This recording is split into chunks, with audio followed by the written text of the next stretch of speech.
Bonjour et bienvenue dans cette vidéo, pour cette édition de l'actualité du Real Madrid, en ce samedi 9 mars 2024. Si t'es nouveau sur la chaîne, n'hésite pas à t'abonner et d'activer la cloche de notification pour recevoir une notification dès que je publierai une nouvelle vidéo, et mets aussi un j'aime et un commentaire pour le référencement, et ainsi me soutenir. Merci, et commençons.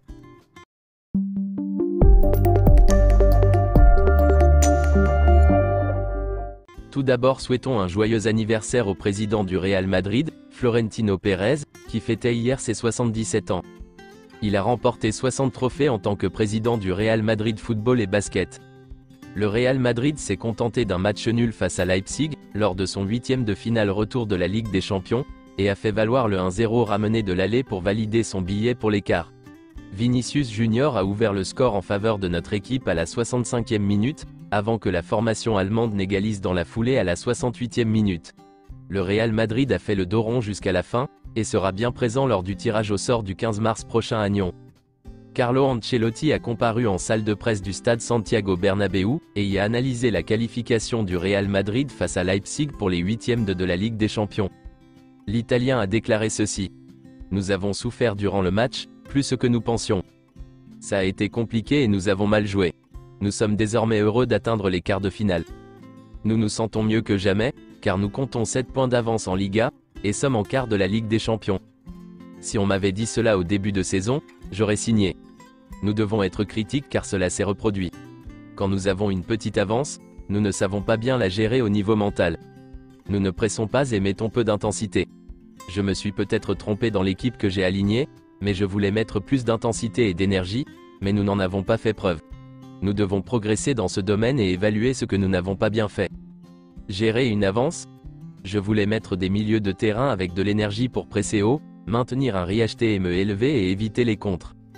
Ça a été un match pauvre, avec un bloc bas, lors duquel nous n'avons pas réussi à presser haut. Nous avons souffert, nous n'avons pas été capables de gérer ce type d'avance comme cela s'était déjà produit la saison passée contre Liverpool. Cela était déjà arrivé lors de mon premier passage contre Schalke, nous nous étions imposés 2-0 à l'aller, et avions perdu 4-3 au retour. Nous devons préparer les matchs d'une manière différente. Mon autocritique et l'exigence du Bernabéu, lorsqu'elle est méritée, la critique peut être acceptée et celle du soir est méritée. Les sifflets à la fin de la première période sont mérités, je crois qu'ils nous ont réveillés. Nous avons mieux joué en seconde période. C'est nécessaire d'avoir un public aussi exigeant que celui du Bernabéu, car les sifflets nous ont réveillés à certains moments de la seconde période. Même si nous sommes heureux d'atteindre l'écart, nous devons être critiques et nous aurions dû mieux jouer. Je ne mettrai pas le même 11. Le soutien du public? Notre public nous aide et nous soutient toujours. Nous avons passé des soirées incroyables et historiques dans ce stade.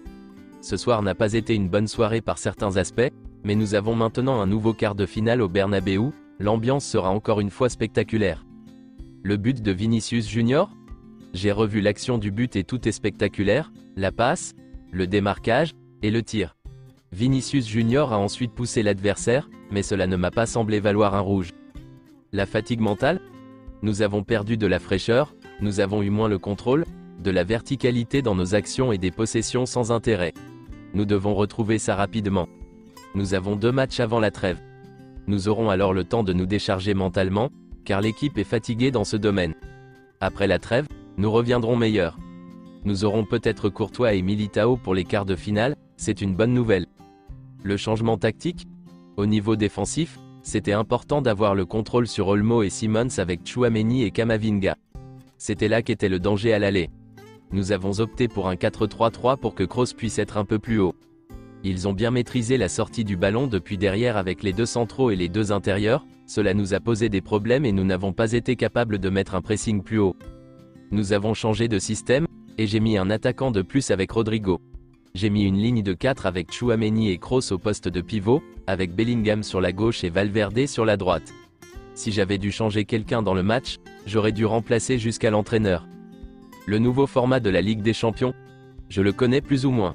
Je crois que toutes les formules qui mettent plus de matchs dans une saison sont mauvaises.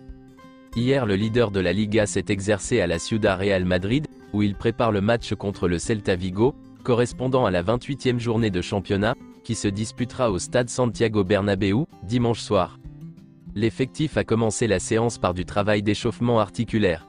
Après quoi, Il a réalisé des exercices de possession du ballon et du travail tactique.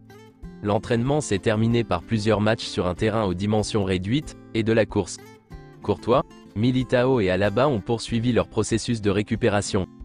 Le 6 mars, c'était l'anniversaire du Real Madrid, qui fêtait ses 122 ans d'existence, et plusieurs légendes du Real Madrid telles que Cristiano Ronaldo, Sergio Ramos, Marcelo, Pepe, Casemiro, Ronaldo R9, et plein d'autres anciens joueurs du Real Madrid, et aussi beaucoup d'autres clubs, ont souhaité un joyeux anniversaire au Real Madrid. I-3 et le Real Madrid présentent une nouvelle collection de vêtements de voyage. Il se compose de 7 élégants vêtements noirs, qui sont disponibles depuis hier, le 8 mars, dans les magasins Adidas et du Real Madrid. La marque de vêtements Y3 du designer Yohji Yamamoto et le Real Madrid ont dévoilé une nouvelle collection de vêtements de voyage. Après avoir marqué le 120e anniversaire du club avec un maillot spécial pour la saison dernière, les deux marques s'associent une fois de plus pour apporter la perspective unique de Yohji Yamamoto à l'une des équipes les plus décorées au monde avec une collection de 7 pièces. Inspirée du thème de couleur monochrome emblématique du Real Madrid et de Y3, la collection se compose d'une sélection élégante de vêtements en noir.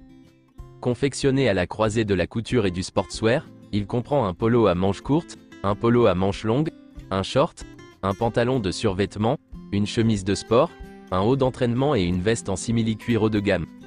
Tous les vêtements sont fabriqués à partir de tissus de sport doux, et comportent la signature manuscrite de Yamamoto et l'insigne du Real Madrid. Andriy Lunin a le plus haut et le deuxième plus haut pourcentage d'arrêts en Liga et en Ligue des Champions cette saison. Luka Modric, Lucas Vazquez, Rodrigo et Brahim Diaz seront tous titulaires contre le Celta Vigo. Kroos et Carvajal seront sur le banc. Camavinga devrait également se joindre à eux. L'appel du Real Madrid a été rejeté. Jude Bellingham reste suspendu. Le prochain match de Jude Bellingham au Real Madrid sera contre l'Athletic Bilbao, le 31 mars. Zinedine Zidane reviendra jouer au Santiago Bernabéu. Il y aura un match de charité entre le Real Madrid contre les légendes de Porto, le 23 mars. Le parquet demande près de 5 ans de prison pour Carlo Ancelotti, pour avoir escroqué 1 million d'euros en 2014 et 2015. Voici la déclaration de Carlo Ancelotti à ce propos. L'enquête du parquet ? Ce n'est pas l'endroit le plus indiqué pour en parler. J'ai répondu à quelque chose dans une interview précédente. C'est une vieille histoire, elle ne m'affecte pas, et j'espère qu'elle sera bientôt résolue. Je suis serein, et le seul problème que j'ai est que mon équipe joue mieux. Voici la déclaration de Nedal Rosé, l'agent d'Alphonso Davies. Il n'y a rien d'officiel ou de concret avec aucun club. Alphonso Davies se concentre actuellement sur le Bayern. Nous examinerons toutes nos options pour l'avenir au cours des prochains mois. Dans une vidéo, un supporter du Real Madrid a demandé ceci à Florentino Pérez. Vous devez amener Alphonso Davies et Mbappé. Avec eux, nous allons tout gagner. Et voici la réponse de Florentino Pérez. Qui est Mbappé ? Qui est Davies ?